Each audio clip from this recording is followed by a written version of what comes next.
You've seen it in every Western. The cowboy flashes a smile at the camera. Perfect white teeth, straight, gleaming in the high noon sun. He chews on a toothpick with style. Confident, strong. Now, let me shatter that image tooth by tooth. Cut the smile. Listen, the screech of rusty iron pliers. A muffled scream. The reality? The frontier smile was a cave of bleeding gums, rotting black teeth, and breath that smelled like death itself. And when the pain started, when that toothache became unbearable, the dentist chair was a wooden barrel in the street. The anesthesia? A punch to the face or a bottle of whiskey. Welcome to the raw frontier. Today, you're going to taste pus, hear the snap of jawbone breaking, and discover why a simple toothache on the frontier could be a brutal death sentence. Let's start with why their teeth were falling apart in the first place. Because Hollywood cowboys have perfect smiles. Reality? The 19th century was a dental apocalypse, and it started with sugar. The 1800s saw a boom in cheap sugar and molasses. Suddenly, sugar wasn't a luxury. It was everywhere. In coffee, in food. Cowboys consumed massive amounts. And sugar feeds bacteria. The bacteria in your mouth eat sugar and produce acid. That acid eats enamel, creates cavities, rots teeth from the inside out. But sugar wasn't the only culprit. Chewing tobacco. Every cowboy chewed tobacco. Constantly. A wad of it stuffed in their cheek all day long. And frontier tobacco wasn't clean. It was mixed with sand, desert grit, added for texture, for weight. And that sand acted like sandpaper. It ground down tooth enamel with every chew, stripped away the protective layer, exposed the soft inner tooth. And once the enamel was gone, the decay accelerated. Cavities formed in weeks, turned into deep holes. And the pain? Constant, throbbing, a nerve exposed to air, to heat, to cold. Every breath was agony. And hygiene? Forget it. Toothbrushes existed, but they were rare, expensive. Most cowboys never owned one. So how did they clean their teeth? They didn't. Or they used their finger, rubbed salt or charcoal on their teeth, with the same finger they used to handle horse reins. Load bullets, wipe sweat. That finger was filthy, covered in bacteria. And they stuck it in their mouth multiple times a day. Some used wooden toothpicks. Splinters of what they carved themselves. And those splinters broke off, got lodged in the gums, created tiny wounds that got infected. The gums swelled, bled, turned purple, and the infection spread from tooth to tooth. So by the time a cowboy was 30, his mouth was a disaster. Half his teeth were black, broken, abscessed. The other half were loose, hanging by threads of rotted gum tissue. And the smell of an infected mouth is unforgettable. Sweet, putrid, the smell of decay, of pus, of necrotic tissue. You could smell a cowboy's breath from across the room. And the pain was so intense, so constant, that men couldn't eat, couldn't sleep, went days without rest. Delirious from exhaustion and agony. Something had to be done. So you went to the dentist. Except there were no dentists. Not real ones. Dental schools barely existed. Trained dentists stayed in cities where they could make money. On the frontier, who performed dental work? The blacksmith, the barber, the farrier who shoed horses. Men with giant hands. Hands covered in grease, manure, and dried blood. They had no medical training, no understanding of anatomy. They just had tools and strength. The procedure happened in public, in the street, outside the smithy. You sat on a wooden barrel or a chair dragged out from the saloon. No privacy. A crowd gathered to watch because entertainment was scarce. And watching a man get his tooth ripped out was free. 3 men held you down, one on each arm, one across your chest, because you were going to fight. Your body was going to try to escape what was coming. And then the blacksmith approached with the tool, the dental key, the turnkey. Some called it the dental pelican because of its shape. It was a claw of iron, a gripping mechanism attached to a long handle, designed to latch onto a tooth and twist, and twist, and twist until the root tore free from a gum. The blacksmith shoved the claw into your mouth, positioned it around the rotten tooth, or tried to, because precision wasn't possible. The tool was crude, Your mouth was full of blood and saliva. Everything was slippery. He clamped down. The metal bit into your gum, into the healthy tooth next to the bad one.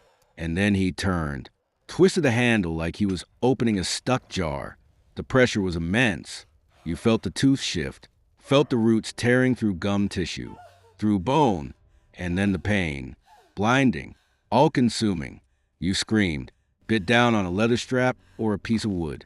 Your vision went white, and the blacksmith kept twisting, because if he stopped, if he didn't get the tooth out in one motion, it would break, shatter, leave fragments buried in your gum. So he twisted harder, put his full weight into it, and the tooth came free, usually, but not always cleanly. Sometimes the tool slipped, grabbed the wrong tooth, ripped out a healthy molar along with a rotten one. 2 teeth for the price of one. Sometimes it grabbed bone, the edge of your jaw, and when the blacksmith twisted, the bone cracked, snapped, a dry, brittle sound like breaking a stick. Your jawbone, fractured, or worse, shattered completely, split in half. Your face collapsed inward. The pain was beyond description. And the blacksmith? He shrugged, said you moved, said your jaw was weak, not his fault. And the blood, oh, the blood. Your mouth filled instantly, thick, metallic. You couldn't swallow fast enough. It poured down your chin, soaked your shirt, pooled on the ground. The cavity left by the tooth was a raw, gaping hole. No stitches, no packing, just an open wound, exposed bone, exposed nerve. An infection was guaranteed, because that tool, that dental key, it wasn't cleaned between patients. It was wiped on a dirty apron, maybe rinsed in a bucket of water that 10 other men had spit blood into, and then used on you. Every bacteria from every previous patient transferred directly into your fresh wound. You stumbled away from the barrel, dizzy, in shock, spitting blood, and went home to wait, to see if you'd survive. Most of the time, you didn't, because even if the extraction went perfectly, even if the blacksmith got the right tooth and didn't break your jaw, infection was coming, and dental infections are lethal. Let me explain what happens when a rotten tooth turns into an abscess. The bacteria eating your tooth don't stop at the enamel. They burrow deeper, into the pulp, the soft center of the tooth where the nerve and blood vessels live. And when they reach the root, they keep going, into the bone, into your jawbone.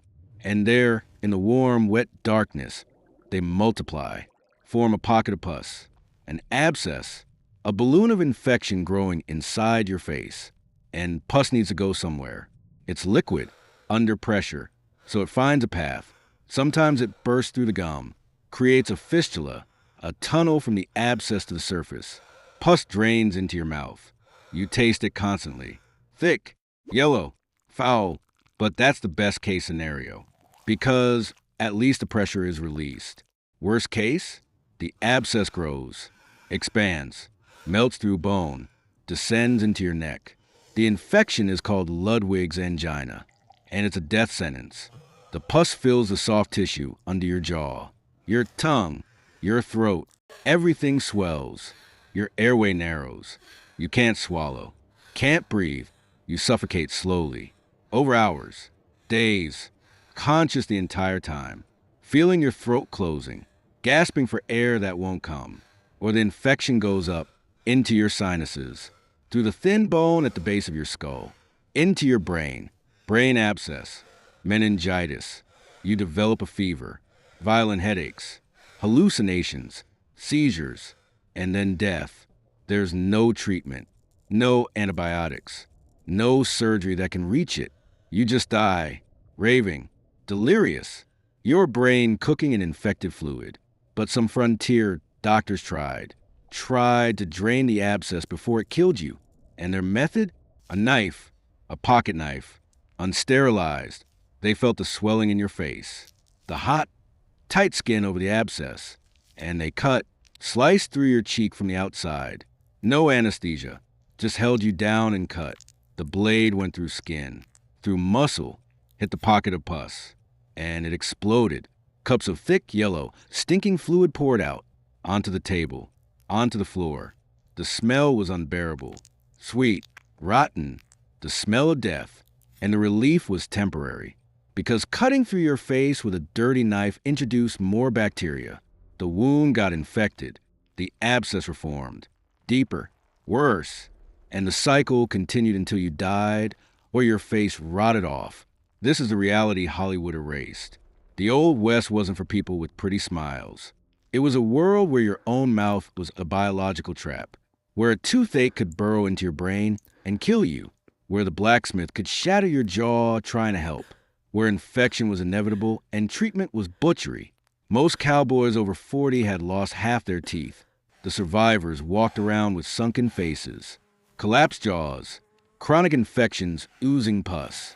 They couldn't eat solid food, lived on mush and whiskey, and they died young, not from bullets, from their own mouths, from abscesses that spread, from shattered jaws that never healed, from infections that ate through bone and flesh until there was nothing left.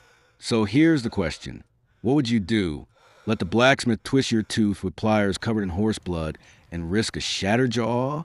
Or wait for the abscess to burst on its own and hope it doesn't kill you first? Leave your morbid choice in the comments. And if you think dental work was bad, wait until you see what they did for a gunshot wound to the shoulder. Click now to watch our video about the slow rot of Wild West gunshots and gas gangrene, because here we deliver the truth. Raw, visceral, history. This is the raw frontier.